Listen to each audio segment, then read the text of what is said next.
Okey, baik. Kita akan mulakan sesi live kita pada hari ini.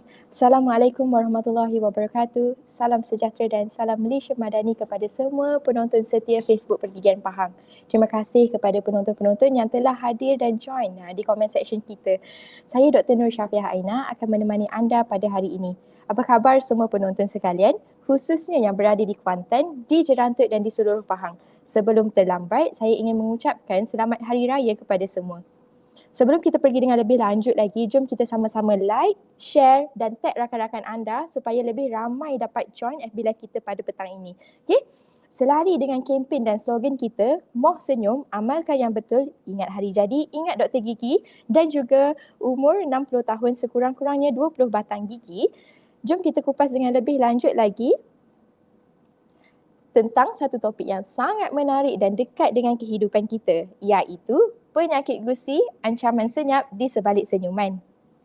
Sebelum kita mulakan, saya ingin perkenalkan dulu panel kita yang sangat istimewa bersiaran secara langsung bersama-sama dari Jerantut, iaitu Dr. Divya Rubini Subramaniam.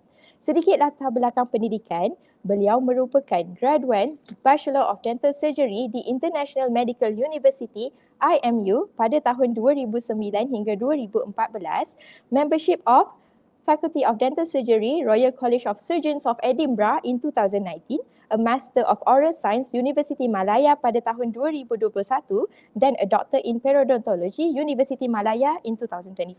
Beliau juga mempunyai pengalaman bekerja di Hospital Melaka di Oral Surgery Department sebagai pegawai pergigian selama 3 tahun di bidang periodontik, latihan dan pengalaman klinikal selama 3 tahun di unit periodontik KP Peringgit Melaka dan kini beliau berkhidmat sebagai pakar pergigian prawarta periodontik di Klinik Pergigian Bandar Jerantut Pahang. Tanpa melengahkan masa lagi, saya menjemput Dr. Divya Rubini, pakar pergigian prawarta periodontik selaku panel kita.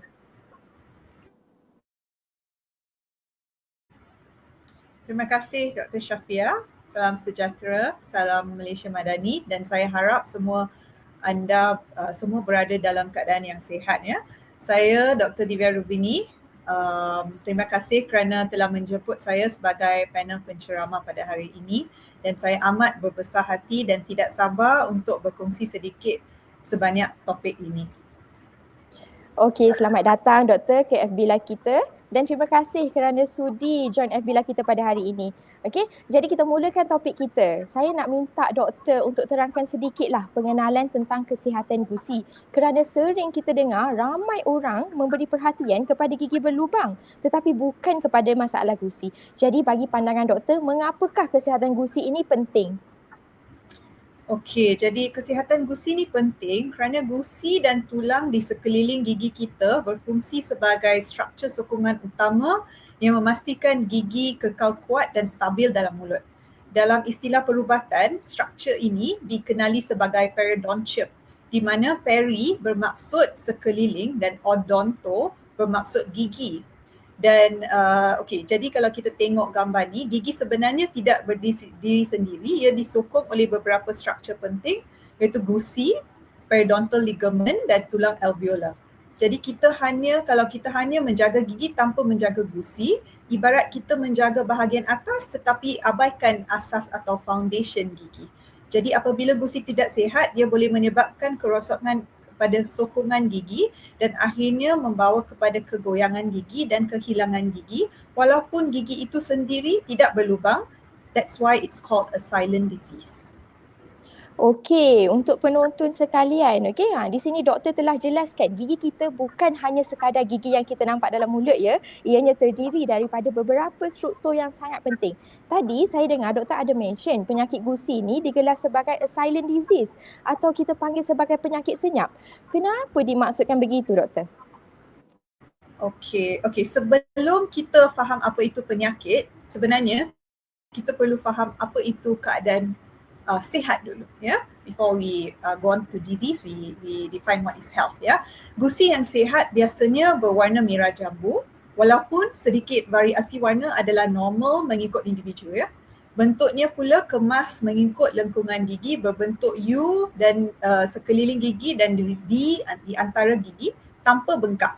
dan permukaannya bertekstur seperti kulit limau dan apabila disentuh, ia pejal, kenyal dan tidak mudah berdarah. Namun, kalau apabila kesihatan ini terganggu, di situlah bermulanya penyakit gusi. Dan jika balik kepada soalan tadi, penyakit gusi dipanggil penyakit senyap kerana ia boleh berkembang secara perlahan tanpa menyebabkan kesakitan pada peringkat awal. Pada awalnya, ia bermula dengan pengumpulan plak bakteria di sekitar gigi dan bakteria ini menyebabkan keradangan ringan pada gusi dengan tanda seperti gusi berdarah ketika memberus gigi dan gusi sedikit bengkak. Dan disebabkan simptom-simptom ini nampak ringan, ramai yang mengabaikannya. Dan jika tidak dirawat, keradangan ini akan berterusan dan mula merosakkan tisu sokongan gigi termasuk periodontal ligament dan tulang alveolar. Dan proses ini berlaku secara perlahan tanpa disedari. Dan biasanya pesakit hanya mula perasan apabila keadaan menjadi lebih serius. Contohnya apabila gigi menjadi longgar atau berubah kedudukan atau kelihatan semakin jarang. Okey, kalau kita tengok dekat skrin kita ada satu gambar yang sangat jelas lah tentang tanda-tanda periodontitis ataupun masalah gusi. Okey, seperti yang kita lihat juga terdapat beberapa kriteria sebenarnya yang kita sendiri boleh tengok dekat rumah sewaktu kita memberus gigi di hadapan cermin, seperti warna, bentuk, permukaan, pejal atau tekstur gusi kita sama ada gusi kita ni sihat atau tidak. Untuk tambahan dan senang faham lagi, bolehkah doktor terangkan apakah sebenarnya penyakit gusi ini di peringkat awal dan peringkat-peringkat seterusnya? Okey, jadi penyakit gusi sebenarnya ialah keadaan di mana gusi menjadi radang akibat jangkitan bakteria daripada plak atau kita panggil biofilm yang melekat pada gigi. Untuk faham ini, kita perlu tahu bahawa biofilm sebenarnya ia adalah lapisan bakteria yang terbentuk setiap hari pada permukaan gigi. Dan dalam keadaan normal, ia tidak berbahaya kerana kita setiap hari membersihkannya melalui pemberusan gigi. Dalam keadaan gusi yang sihat terhadap keseimbangan antara bakteria dan sistem pertahanan badan kita. Namun apabila biofilm ni tidak dibersihkan dan mula terkumpul, bakteria ni di dalamnya menjadi lebih aktif dan mencetuskan tidak balas badan. Dan pada peringkat awal, walaupun gusi dari luar nampak normal, sebenarnya keradangan sudah mula berlaku secara senyap. Jadi apabila keradangan ini menjadi lebih ketara, kita masuk ke peringkat gingivitis iaitu peringkat awal penyakit gusi. Pada tahap ini, gusi akan mula berdarah ketika memberus gigi dan menjadi merah dan sedikit bengkak. Ini menunjukkan bahawa badan kita sedang bertindak balas terhadap biofilm yang terkumpul di gigi. Namun pada tahap ini belum ada kerosakan tulang lagi dan ia masih boleh dipulihkan sepenuhnya jika plak itu dibersihkan. Tapi jika plak terus dibiarkan, keradangan akan menjadi kronik dan berkembang dan sekarang kita panggil penyakit ni periodontitis di mana jangkitan sudah melibatkan tulang dan tisu sokongan gigi. Pada peringkat ini pula, pesakit mungkin mula perasan gusi susut, gigi nampak lebih panjang, gigi menjadi lebih longgar. Akhirnya bila kita tidak rawat penyakit ni, ia boleh menyebabkan kehilangan gigi. Untuk recap proses periodontitis dari gingivitis, boleh tak kita mainkan sedikit animation? Okey, jadi penyakit gusi ni bermula di kawasan yang dipanggil poket gusi, iaitu ruang kecil di antara gigi dan gusi, khususnya di sekeliling leher gigi. Dan di kawasan ini, bakteria ni mula berkumpul dan membentuk plak atau biofilm, dan jika dibersihkan, tidak dibersihkan dengan betul dan mulut tidak dijaga dengan baik, dia akan menyebabkan keradangan pada gusi yang dikenali sebagai gingivitis. Dan pada tahap ini, gusi mungkin melihat merah, bengkak dan mudah berdarah. Dan keadaan ini kalau berterusan, jangkitan akan merebak ke dalam struktur sokongan gigi termasuk tulang. Dan ini menyebabkan periodontitis di mana tulang dan tisu penyokong gigi mula rosak. Dan akibatnya poket gusi ini semakin dalam dan lebih banyak bakteria terkumpul dan kerosakannya jadi lebih teruk. Dan lama-kelamaan jika tidak dirawat, gigi boleh menjadi longgar dan akhirnya hilang Ya, betul. Okey, saya sangat setuju. Okey, the flow, the animation tu sangatlah jelas untuk kita faham tentang masalah gusi ini. Okey, terima kasih doktor. Okey, seperti gambar yang kita lihat tadi juga, plak ataupun tahi gigi ni dia terdiri daripada pengumpulan pelbagai jenis bakteria di dalam mulut dan senang sebenarnya dia terkumpul dekat celah gusi dan di leher gigi kita. Jadi sangat penting untuk kita tahu dekat mana plak gigi ni ada dalam mulut supaya kita boleh kontrol dan fokus untuk bersihkan area situ. Macam dalam gambar tadi kita boleh tengoklah, okey, plak gigi dia berwarna di dalam mulut apabila kita letak the disclosing agent. Okey, selain itu doktor, apa lagi tanda-tanda penyakit gusi yang ramai orang perlu tahu? Okey, jadi antara tanda-tanda yang biasa adalah gusi berdarah ketika memberus gigi, gusi merah atau bengkak, atau gusi menyusut, atau gigi terasa longgar, dan kadang-kadang pesakit juga mengalami bau mulut yang kronik kerana bakteria yang berkumpul dalam poket gusi ini boleh menghasilkan bau yang tidak menyenangkan, ya. Okey, terima kasih atas penerangan itu doktor. Tadi saya dengar doktor ada sebut tentang gusi yang menyusut. Apakah yang dimaksudkan dengan gusi menyusut itu doktor? Gusi kita ni sebenarnya boleh susut atau turun ke? Okey, jadi dalam penyakit gusi, terutamanya periodontitis, bakteria menyebabkan keradangan yang merosakkan gusi dan tulang sokongan gigi. Dan apabila tulang dan tisu sokongan sudah hilang, gusi jadi hilang sokongan juga. Jadi apabila keradangan berkurang, gusi yang bengkak tu akan mengecut dan turun ke bawah. Ya. Jadi bila gusi mula menyusut atau dalam bahasa Inggeris kita panggil recession, bahagian akar gigi yang sebelum ni dilindungi dia terdedah, ya. Jadi ini menyebabkan gigi kelihatan lebih panjang daripada biasa dan biasanya pesakit akan ada sensitiviti terhadap makanan sejuk atau panas. Dan ni berlaku kerana bahagian enamel tu dah susut ke bawah dan bahagian dentin dia terdedah. Ya, boleh tak kita mainkan animation sekarang? Okey, jadi apabila keradangan gusi berterusan, dia boleh menyebabkan kehilangan sokongan periodontal, ya, kehilangan tulang dan tisu yang memegang gigi. Dan apabila sokongan ini berkurang, gigi menjadi lebih longgar. Dan gigi yang longgar pula lebih mudah terdedah kepada trauma occlusal, iaitu tekanan berlebihan semasa menggigit atau mengunyah, dan ini akan mempercepatkan lagi kerosakan pada sokongan gigi. Akhirnya jika tidak dirawat, keadaan ini boleh menyebabkan gigi tercabut sendiri, ya. Okey, alright. So doktor kat sini maksudnya penyakit gusi ni dia mempunyai tahap lah. Okey, tahapnya iaitu tahap awal, tahap pertengahan dan juga tahap akhir yang kita risau bila dah akhir tu akan menyebabkan gigi kita bergoyang dan juga tercabut. Dari segi risiko pula doktor, siapakah yang lebih berisiko untuk mendapat penyakit gusi ini? Adakah mereka yang lebih berusia? Okey, sebenarnya tidak semestinya. Walaupun penyakit gusi ni lebih kerap dilihat pada orang dewasa, ia juga boleh berlaku pada golongan yang muda. Ada terdapat yang sejenis periodontitis yang lebih agresif, corak molar incisor yang sering melibatkan gigi geraham pertama dan gigi hadapan. Dan keadaan ini boleh berlaku pada remaja atau dewasa muda dan menyebabkan kehilangan tulang yang cepat dan walaupun plak kelihatan sedikit, ya, ia juga boleh berkait dengan faktor genetik dan tindak balas imun yang berbeza.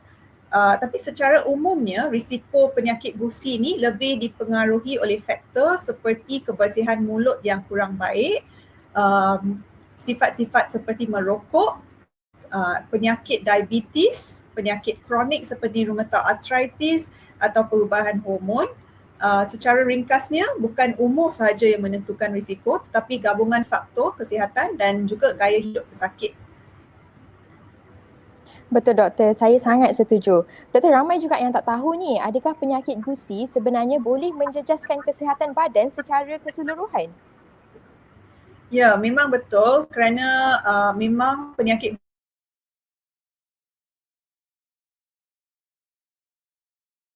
yang boleh memberi kepada seluruh badan. Jadi apabila gusi kita dijangkiti, bakteria dan bahan keradangan boleh masuk ke dalam saluran darah dan ini boleh mencetuskan keradangan di bahagian lain dalam badan. Jadi banyak kajian sekarang ni menunjukkan penyakit gusi berkait dengan beberapa penyakit sistemik seperti diabetes, penyakit jantung, rheumatoid arthritis, penyakit pernafasan seperti COPD dengan asma, kehamilan dan baru-baru ni penyakit Alzheimer's juga. Okey, seperti yang kita lihat di skrin tentang hubungan dua hala, periodontitis dan juga diabetes ini, bolehkah doktor terangkan sedikit kepada orang ataupun penonton yang ada kalau ada diabetes ni, memang akan ada risiko ke untuk mendapat penyakit gusi ataupun periodontitis? Okey. Jadi kita sekarang ni ada banyak kajian menunjukkan bahawa hubungan antara penyakit periodontitis dan diabetes sebenarnya adalah dua hala. Maksudnya diabetes yang tidak terkawal meningkatkan keradangan dan menjadikan penyakit gusi lebih teruk. Manakala periodontitis pula menyebabkan keradangan kronik yang mengganggu fungsi insulin, seterusnya menyukarkan kawalan gula dalam darah dan meningkatkan risiko komplikasi diabetes pula. Ya. Jadi rawatan periodontitis bukan sahaja penting untuk kesihatan gusi tetapi juga membantu dalam kawalan diabetes. Ada banyak kajian menunjukkan bahawa selepas rawatan periodontal, pesakit boleh mencapai penurunan paras HbA1c dalam tempoh sekitar 3 bulan dan sekaligus membantu mencapai kawalan gula darah yang lebih baik dan mengurangkan risiko komplikasi diabetes. Pada masa yang sama, apabila diabetes dikawal, proses penyembuhan selepas rawatan periodontitis juga menjadi lebih efektif. Ini kerana ada pengurangan tekanan oksidatif dan penurunan mediator pro-keradangan yang terlibat dalam proses penyakit. Okey, baik. Sangatlah menarik dan juga informatif. Jadi doktor, sebenarnya kesihatan mulut ni memang penting untuk kesihatan keseluruhan sistem badan kita lah kan? Ya, betul. Kerana mulut kita adalah pintu masuk kepada badan. Ya. Jika kita tidak dijaga dengan baik, ia boleh memberi kesan kepada organ-organ yang lain.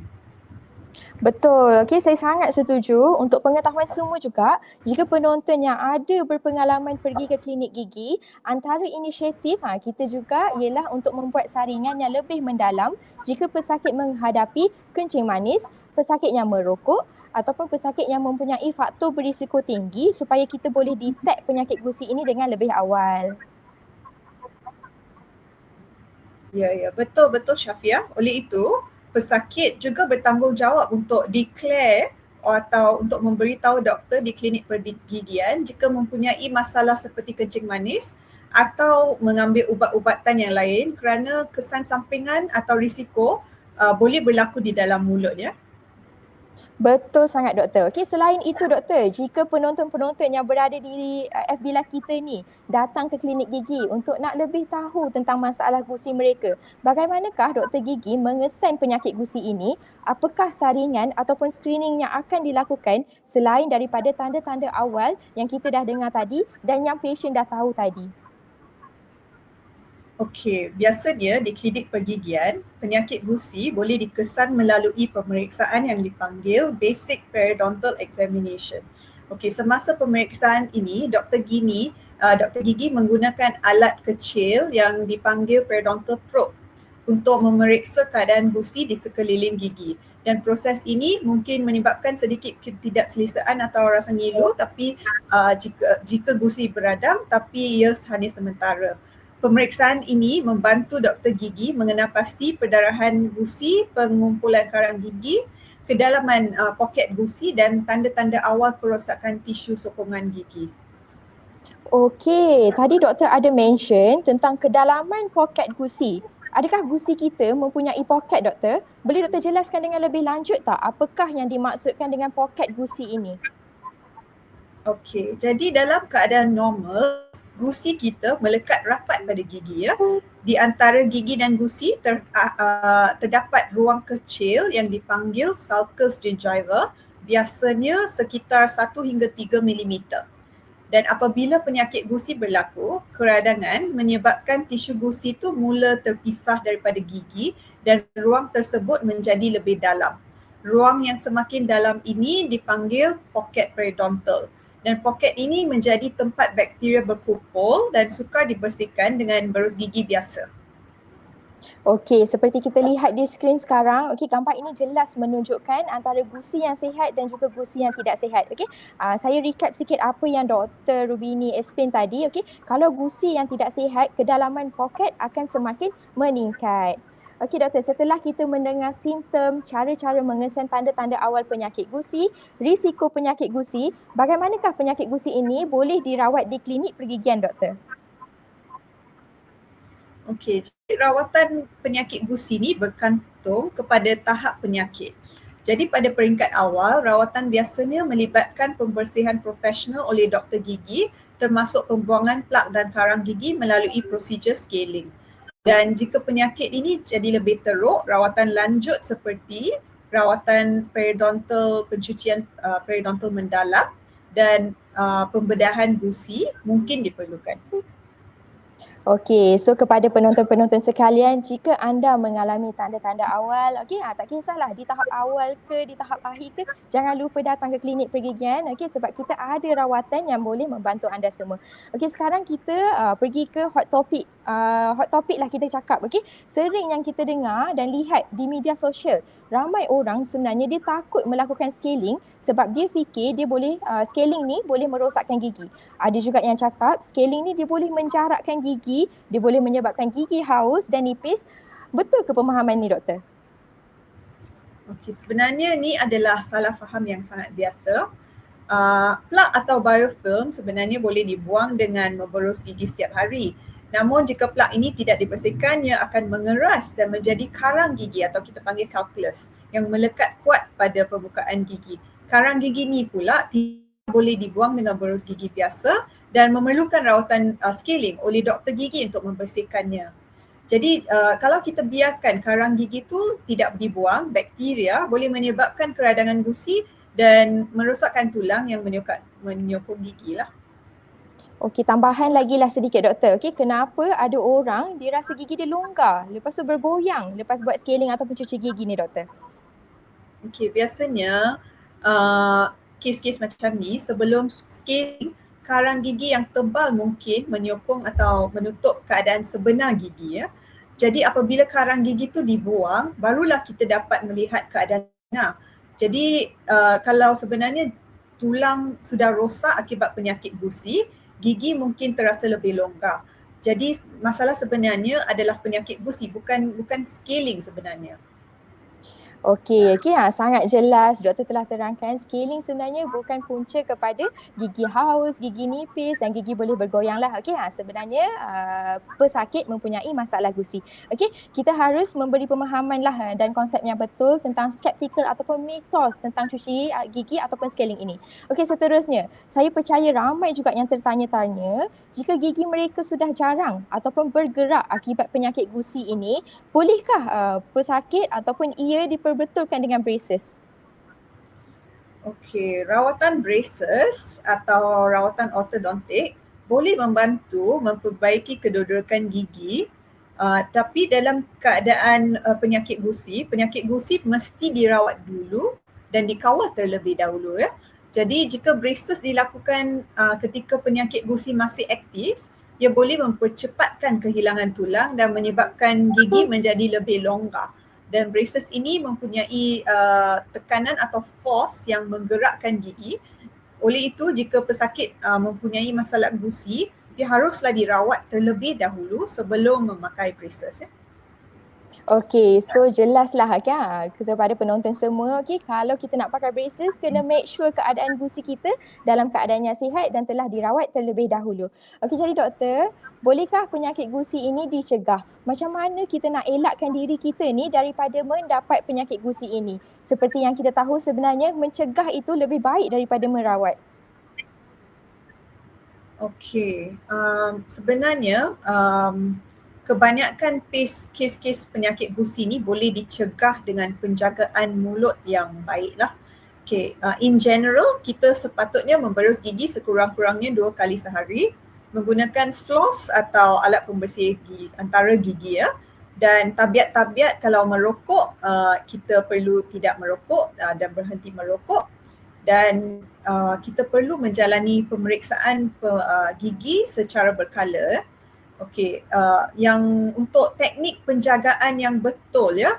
Jadi biasanya orang ramai mereka bangun pagi terus gosok gigi ya. Sepatutnya kita floss gigi dulu ya. Jadi langkah pertama adalah flossing ya. boleh tak kita tengok animation flossing? Okey, jadi floss ni digunakan untuk membersihkan kawasan sempit di antara gigi, terutama titik sentuhan yang tak boleh dicapai oleh berus gigi. Dan floss perlu dimasukkan perlahan-lahan ke celah gigi dan dibentuk seperti huruf C di sekeliling gigi untuk membersihkan permukaan gigi dan bawah garis gusi. Okey. Dan seterusnya untuk mereka yang mempunyai ruang antara gigi yang lebih besar pula, kita kalau kita hanya gunakan floss dia tak mencukupi, kita perlu menggunakan berus interdental brush. Okey. Berus interdental brush adalah pilihan yang paling berkesan untuk pesakit-pesakit yang ada penyakit gusi ya. Dia boleh masuk ke ruang yang besar dan membersihkan plak dengan lebih efektif. Dan saiz yang interdental brush ni perlu yang sesuai. Kita tidak boleh gunakan interdental brush yang terlalu longgar dan tidak terlalu ketat lah. Ya. Okey, kalau kita tengok slide ni, cara menggunakan berus celah gigi. Jadi step pertama tu pilih saiz yang betul, berus yang betul lah. Ya, jadi kalau ruang yang kecil kita gunakan saiz kecil, ruang besar kita gunakan saiz yang besar ya. Dan yang di force dia, kita kena gunakan daya yang lembut sahaja, perlahan-lahan gerakkan dari depan ke belakang.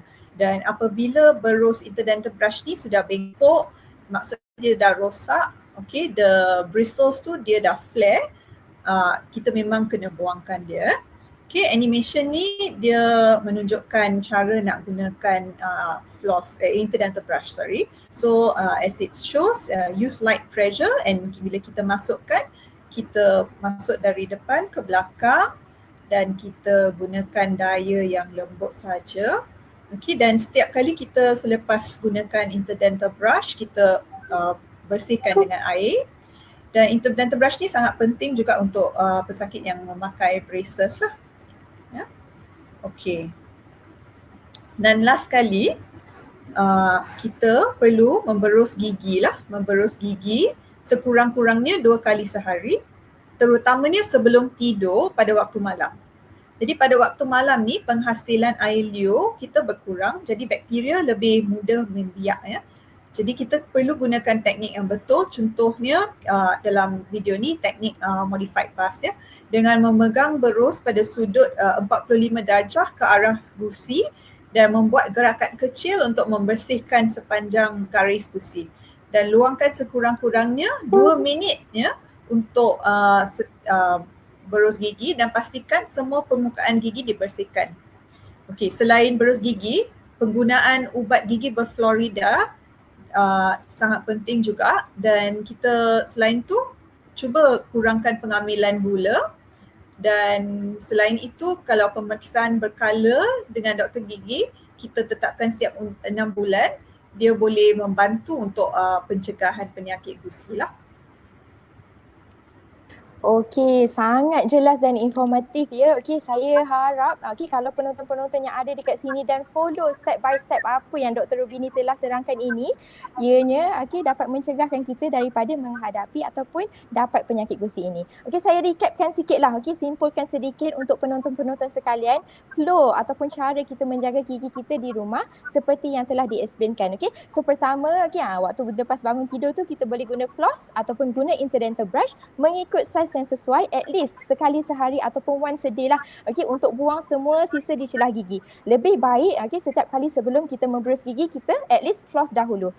Sebab selagi kita tak floss lagi tu, kita tak tahu dekat mana tahap keadaan gusi kita lah, sama ada sihat ataupun tidak sihat. Kedua, saya nak tekankan juga berus gigi dengan cara yang efektif, iaitu memberus gigi dengan lembut dan menggunakan ubat gigi berfluorida sebanyak 2 kali sehari. Malam sebelum tidur tu wajiblah bersihkan semua permukaan gigi dan gusi anda supaya tiada makanan ataupun plak gigi yang tertinggal. Baik, terima kasih Dr. Rubini atas penerangan dan perkongsian yang cukup banyak dan sangat-sangat memberi informatif yang berguna.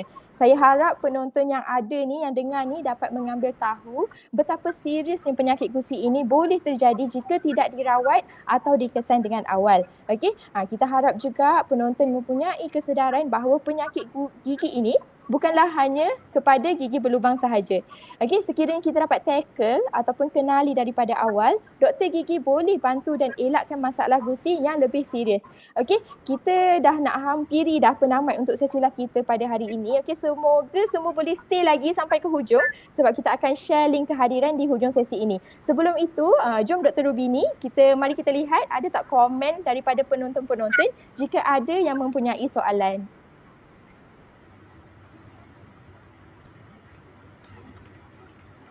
Okey doktor, kita ada terima soalan daripada Zurina Rina. Okey, Zurina Rina bertanyakan bagaimana untuk mengelakkan karang gigi. Sedangkan gosok dengan cara yang betul, pakai berus yang lembut, buat floss tapi still ada karang gigi. Kenapa tu doktor? Okey, jadi karang gigi ni terbentuk sebenarnya daripada plak gigi ya. Jadi mula-mula ni dia tak akan terus jadi keras. Mula-mula dia sangat lembut dan apabila kita memberus gigi setiap hari, yang kita sebenarnya apa yang kita buat adalah kita sedang membuang plak gigi ya. Jadi selagi kita tak buang plak, lama kelamaan dia akan bertukar, dia akan mineralize dan dia akan mengeras menjadi karang gigi ya. Jadi cara nak mengelakkan karang gigi adalah kita kena mengurangkan plak gigi lah. Pembuangan plak gigi setiap hari dengan menggunakan dental brush dan menggunakan floss ya. Itu sahaja ya yang kita boleh mengelakkan karang gigi. Okey, baik. Saya sangat setuju. Okey, kita tengok ada soalan lain tak daripada penonton? Okey, soalan kedua. Okey, kita ada soalan kedua daripada Nafisa Zailan. Okey, soalan dia berbunyi, kenapa karang gigi cepat naik atau terkumpul dekat gigi bawah, depan atau atas belakang? Kenapa karang gigi dia kata cepat naik dekat area situ, doktor? Okey, jadi biasanya ada beberapa tempat yang mungkin, ada beberapa faktor. First thing adalah anatomy kita. Jadi kalau gigi belakang, kalau ikutkan, memang berus gigi kita yang besar kadang-kadang tidak capai ke gigi yang paling belakang ya.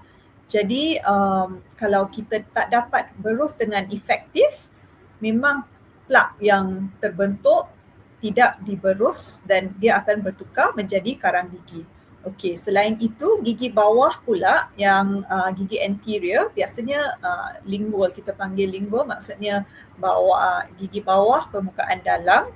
Okey, di situ terdapat salivary gland kita yang memang menghasilkan saliva. Jadi dalam saliva kita ada banyak-banyak mineral dan ada golongan individu yang risiko dia lebih senang untuk mineralize. Jadi terbentuk karang gigi dengan lebih cepat dekat bahagian situlah. Okey, terima kasih Dr. Divya. Saya harap soalan itu dijawab dengan baiklah. Okey, harap Nafisa dapat faham soalan itu, jawapan itu. Okey, saya ada nampak komen yang bertanyakan tentang link kehadiran. Kita ada link kehadiran tetapi di sesi akhir lah. Okey, kita akan jawab soalan seterusnya. Okey, daripada Siti Zuraidah. Doktor, betul ke gosok gigi guna miswak boleh buang karang gigi? Okey. Jadi miswak ni dia sebenarnya daripada satu jenis pokok, the roots and the twigs of a specific form of tree, dan dia ada property antibacterial. Ya, jadi untuk mencegah karang gigi dan dia boleh membantu kerana dia berfungsi sebagai berus gigi yang boleh mengeluarkan plak gigi, tapi dia tak boleh mengeluarkan calculus ya. Calculus tu memang tetap bila dia sudah jadi keras, kena gunakan alat-alat seperti ultrasonic scaler di klinik gigi kita. Ya. Jadi memang miswak toothbrush alone tak boleh mengeluarkan calculus lah. Tapi plak tu boleh membantu ya. Okey, baik doktor. Okey, saya rasa kita boleh sambung ke soalan seterusnya. Okey, kita ada dapat menerima banyak soalan dekat sini. Okey, daripada Mardiah Abidah. Doktor, kalau ada masalah gigi goyang, boleh ke nak pakai gigi palsu? Okey, sebenarnya gigi palsu ni dia ada dua jenis ya. Gigi palsu yang jenis akrilik, okey, yang biasanya warnanya nampak pink saja. Lepas tu yang jenis cobalt chrome yang metallic, okey. Jadi biasanya dalam kita punya rawatan penyakit gusi, kita biasanya akan syorkan pesakit untuk gunakan gigi palsu walaupun penyakit gusi ni aktif apabila sokongan gigi tu dah compromise. Maksudnya gigi belakang tu dah tak ada. Jadi apabila kita memakai gigi palsu, dia akan membantu untuk support gigi depan untuk kita membantu pengunyah dan menggunakan gigi yang sedia ada dan memanjangkan hayat gigi yang lain lah. Okey, jadi memang kita boleh gunakan gigi palsu apabila kita ada masalah gigi goyang, tetapi kita kena ingat apabila kita memakai gigi palsu ni, dia akan jadi tempat plak tu dia berkumpul sekeliling gigi palsu. Jadi kebersihan mulut memang kena lebih jaga dengan rapi, dan apabila kita masuk dan keluarkan gigi palsu tu, design gigi palsu tu kena mengelakkan daripada dipegang oleh gigi-gigi yang goyang ni lah. Itu sajalah, tapi selain itu memang no issue kalau kebersihan dapat dijaga dengan baik lah. Okey, terima kasih doktor. Okey, penerangan yang cukup baik daripada doktor. Okey, kita move on ke soalan seterusnya. Okey, daripada Zack Alja Hafiz. Okey, dia bertanyakan tentang soalan, bolehkah kita guna water flosser?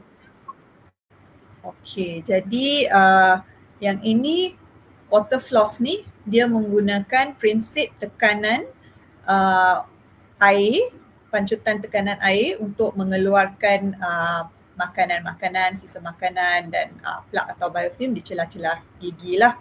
Okey, jadi tapi kajian yang terkini mengatakan bahawa kalau kita bandingkan floss interdental brush dengan water floss, memang yang terbaik adalah interdental brush lah. Tapi baru-baru ni macam ada satu paper dia kata water floss tu dia efektif juga. Jadi kalau tanya saya, water floss ni sebenarnya dia membantu pesakit yang kurang manual dexterity. Maksudnya mereka susah nak masukkan interdental brush, kerana kalau nak gunakan interdental brush, tangan kita kena pandai untuk bengkokkan berus tu, masukkan dekat celah-celah gusi kita. Jadi kalau orang yang macam susah sikit nak buat pergerakan macam tu, nak gunakan interdental brush, atau orang yang sangat busy, tak ada masa, okay, so it could be an alternative, tapi dia tak se-efektif interdental brush. Okey, baik. Terima kasih doktor. Okey, saya sangat setuju. Okey, kalau kita ada ataupun penonton-penonton ada effort untuk menggunakan pelbagai jenis cara untuk membersihkan celah-celah gigi ni, ia dapat membantu mencegah penyakit gusi. Okey, kepada soalan seterusnya daripada Farah Sahudin. Adakah ubat Komor efektif untuk membuang plak ataupun karang gigi, doktor? Okey, jadi ubat kumuh ni dia ada banyak jenis juga ya. Jadi ubat kumuh dengan sendirinya dia tak dapat membuang plak atau karang gigi ya. Jadi apabila kita tengok active ingredient dalam ubat kumuh kita, biasanya yang terdapat dalam market, dalam Guardian, Watson ke apa farmasi kita, kalau kita tengok active ingredients dia ada CPC atau dia ada essential oils lah yang biasanya. Ada yang di klinik gigi semua dia ada guna chlorhexidine juga ya. Dan okey, jadi active ingredient ni dia ada efek, okey. Cara dia bekerja tu berlainan sikit. Dia boleh melengahkan proses pembentukan plak ya. Dia boleh membantu mengurangkan plak, tapi dia tak membuang plak ya. Plak itu kalau dia dah terbentuk, dia adalah pembentukan yang fizikal. Jadi dia perlu disruption yang mechanical, ya. Yang kalau kita panggil ubat kumur ni, kita menggunakan ubat kumur ni, dia hanya chemical sahaja, ya. Jadi dia walaupun plug tu ada dekat situ, okey, dan kita gunakan ubat kumur ni, hanya ubat kumur takkan membantu, ya. Kita kena memberus plug tu, dan kita as an adjunct, kalau kita menggunakan ubat kumur, dia boleh membantulah. Okey, baik. Terima kasih, Doktor. Okey, kita tengok lagi. Ada lagi tak soalan daripada penonton atau pendengar? Okey. Okey. Daripada Siti Wan Mahani. Okey, dia bertanyakan soalan. Doktor, ada tak cara lain untuk rawatan gigi goyang kalau kita tak mahu cabut? Okey, jadi memang kalau kita buat rawatan, kita akan cuba simpan gigi yang kita boleh katakan jangka hayat dia tak seteruk yang kita panggil hopeless lah. Okey, jadi apabila kita nak menyelamatkan gigi yang goyang ni, kadang-kadang kita akan buat rawatan yang additional lah. Ni untuk di penyakit kalau pesakit gusi, yang ada penyakit gusi di sini yang memang struktur sokongan pada gigi dah kurang, kita boleh letakkan splint, kita panggil splint. Maksudnya kita memegang gigi tu dengan gigi sebelahan. Dia biasanya dilalukan untuk menambahkan keselesaan pesakit lah, supaya apabila mereka gigit tu mereka rasa selesa. Okey. Tapi kalau kegoyangan tu memang dah terlalu goyang, no choice, kita kena cabut lah. Tapi kalau kita punya mobility tu, kita ada grading. Kalau grade 1, grade 2, biasanya kita masih boleh simpan lagi. Okey, betul. Saya sangat setuju. Terima kasih, Doktor, atas jawapan itu. Okey, ramai sebenarnya pendengar atau penonton kita ni mempunyai soalan berkaitan topik pada hari ini. Tapi kita akan pilih lagi 3 soalan untuk dijawab lah. Okey, soalan seterusnya, okey, boleh paparkan di skrin. Okey, daripada Farifah Safrah. Okey, dia tanya, so better guna interdental brush dari flossier jika berdarah mean gusi tak sihat? Okey. Dijawab, Doktor? Okey, jadi biasanya kalau kita dah ada penyakit gusi, ya, untuk pesakit yang ada penyakit gusi, memang is best to use interdental brush kerana ruang antara gigi tu dia besar. Okey. Dan apabila berdarah means gusi tak sihat. Memang kalau gusi berdarah tu memang tandanya dia ada penyakit lah, penyakit gusi. Dia kalau sihat dia tak berdarah. Jadi in general, kita untuk back to the flossing and interdental brush question tu, in general memang interdental brush tu lebih baik lah, ya, daripada flossing. Tapi untuk pesakit-pesakit yang katakan gigi dia sihat dan memang interdental space dia sangat tight, tak ada ruang langsung, ya, boleh gunakan floss. Shouldn't be a problem lah. Interdental brush ni dia ada banyak size, jadi kalau nak gunakan interdental brush, gunakan size yang paling halus. Ya. Okey, betul. Saya sangat setuju. Okey, kalau penonton ada pernah pergi ke drugstore ke, okey, sebenarnya ada jual, okey, dekat bahagian tempat kita beli berus gigi, ubat gigi tu, ada tulis interdental brush lah. Okey, so boleh try dan guna. Okey, penonton akan rasa perbezaan dia sangat berbeza berbanding dengan kita tak guna lah. Okey, soalan seterusnya daripada Cik Lance. Okey, banyak sangat produk putihkan gigi yang banyak dijual di online. Bolehkah kita percaya benda tu, Doktor? Okey, jadi produk pemutihan gigi ni bukan bidang saya, sorry, tapi saya boleh tolong jawab. In general, kalau ada apa-apa yang dimarketkan dan tak ada,